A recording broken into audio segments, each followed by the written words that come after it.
বলতে চাই যে কাজ করছি।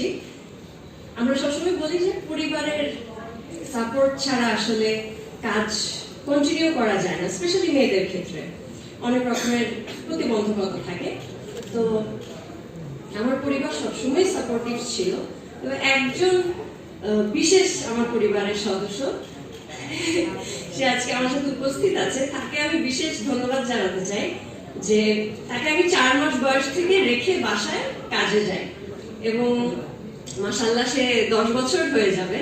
তো সে আমাকে আমার কাজের ক্ষেত্রে যে সাপোর্টটা দিয়েছে, আমার ছেলে ফাশিক আহমেদ, সেই সাপোর্টটা আসলে আমার জন্য অন্যরকম। যে কখনোই আমার ওকে নিয়ে টেনশন করতে হয়নি।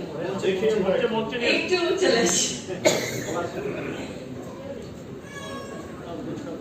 ওকে আমি 4 মাস বয়স থেকে বাসায় রেখে আমার আম্মা বা আমার শাশুড়ির কাছে রেখে আমি আচ্ছা না মা হিসেবে তখন অনেক রকমের